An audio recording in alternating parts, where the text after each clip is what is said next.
Application of derivatives का जो first part हम लोग डिस्कस करने जा रहे हैं वो टेंजेंट एंड नॉर्मल है। तो टेंजेंट नॉर्मल पढ़ने से पहले थोड़ा सा आपको किसी भी कर्व का किसी भी पॉइंट पे स्लोप फाइंड कैसे करते हैं। तो अगर हम लोग को कैलकुलस का यूज़ कर रहे हैं तो यहाँ पे हम लोग को सपोज एक कर्व है, ठीक है, y is equal to F of X, और इस पॉइंट पे स्लोप फाइंड करना रहता है। कोई पॉइंट का स्लोप फाइंड करना है तो ये पॉइंट का स्लोप फाइंड करने के लिए P point is equal to x1/1 पे इस कर्व का स्लोप फाइंड करना है। तो स्लोप के लिए फार्मूला जो होता है वो प्रोसीजर क्या होता है, तो स्लोप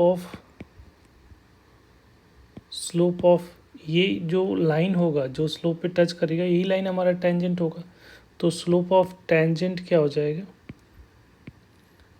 एट पॉइंट, जिस पॉइंट पे टेंजेंट टच कर्व को टच कर रहा होगा, at point x1, y1 to the curve, क्या हो जाएगा, टू द कर्व। हमारा कर्व का इक्वेशन क्या है, to the curve y equal to F of X का जो स्लोप होगा उसको हम लोग m से डिनोट कर लेते हैं। तो डेट इज dy/dx होता है एट x1, y1। मतलब डिफ्रेंशिएट करके उस कर्व को डिफ्रेंशिएट करोगे और डिफ्रेंशिएट करने के बाद जो क्या करना है, x1/1 की वैल्यू सब्स्टिट्यूट कर देना है। तो उससे ये से हमारा क्या आ जाएगा, उस टेंजेंट का उस पॉइंट पे स्लोप मिल जाएगा, राइट। तो ये प्रोसीजर है किसी भी पॉइंट ऑफ कांटेक्ट अगर पता है तो उस टेंजेंट का स्लोप फाइंड करने के लिए, राइट। अब इक्वेशन ऑफ टेंजेंट की बात कर लेते हैं। तो ये तो पहले तो स्लोप निकालने आना चाहिए। सेकंड पॉइंट है कि equation of tangent, equation of tangent. तो टेंजेंट बेसिकली होता क्या है, टेंजेंट एक लाइन है। तो लाइन के इक्वेशंस के लिए क्या चाहिए हम लोगों को, लाइन के इक्वेशन के लिए हम लोग को एक पॉइंट चाहिए और एक स्लोप चाहिए। तो पॉइंट तो आपको पता है कि ये पॉइंट गिवन है, पी पॉइंट जो पॉइंट ऑफ कॉन्टेक्ट तो आपको इन्फॉर्मेशन में दे रखा है। स्लोप हम लोग डिफ्रेंशिएट करके यहाँ से स्लोप फाइंड कर चुके हैं। तो ये एक स्लोप और पॉइंट ऑफ कांटेक्ट के जो पॉइंट है, स्लोप और पॉइंट से हम लोग टेंजेंट के इक्वेशंस लिख सकते हैं। तो equation of tangent at point P x1, y1 to the curve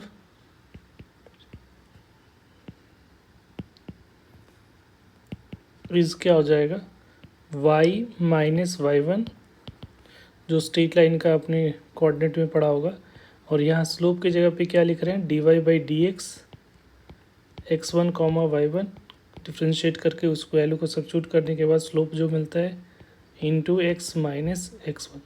तो ये जो है पॉइंट एंड स्लोप फॉर्मेट में हम लोग स्ट्रेट लाइन का इक्वेशन लिख दिए सिंपली। यही इक्वेशन ऑफ क्या कहलाएगा, टेंजेंट कहलाएगा, राइट।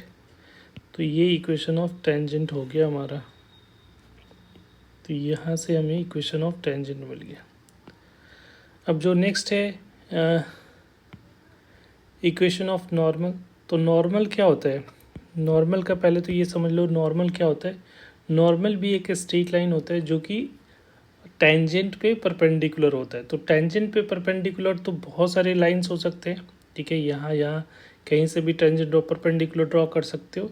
तो नॉर्मल बेसिकली वो होता है जो पॉइंट ऑफ कांटेक्ट पे, टेंजेंट के पॉइंट ऑफ कांटेक्ट पे परपेंडिकुलर होता है। जैसे ये पॉइंट ऑफ कांटेक्ट है तो यहाँ पे जो परपेंडिकुलर होगा वो नॉर्मल कहलाएगा। कोई भी परपेंडिकुलर लाइन नॉर्मल नहीं कहलाएगा।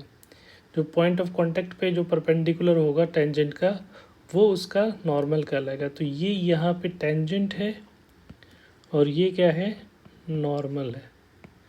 तो देखो नॉर्मल भी एक स्ट्रेट लाइन है, तो इसमें स्ट्रेट लाइन है तो ये पॉइंट तो वही होगा, पॉइंट x1, y1। अब इसका स्लोप फाइंड करना है।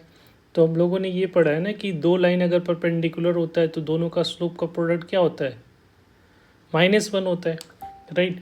तो यहाँ से एक हम लोगों ने कर्व का स्लोप फाइंड कर चुके हैं, राइट।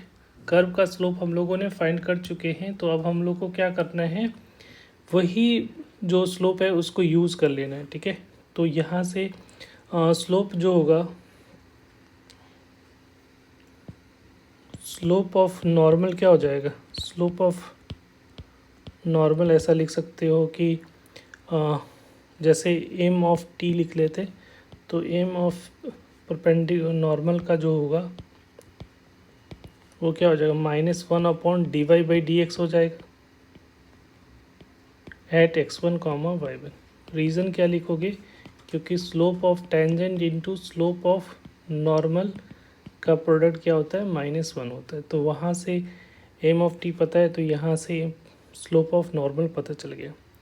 अब यहाँ पे इक्वेशन ऑफ नॉर्मल क्या हो जाएगा, इक्वेशन ऑफ नॉर्मल अगर लिखना है, जब पॉइंट है एट पॉइंट, किस पॉइंट पे, x1, y1 की बात हो रही है, टू द कर्व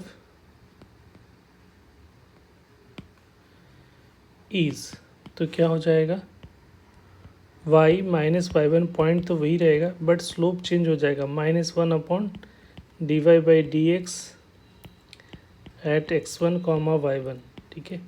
और यहाँ पे x - x1, तो ये जो आएगा वो हमारा क्या कहलाएगा, इक्वेशन ऑफ नॉर्मल, ठीक है। तो ये नॉर्मल का इक्वेशन हो गया और वो टेंजेंट का इक्वेशन हो गया।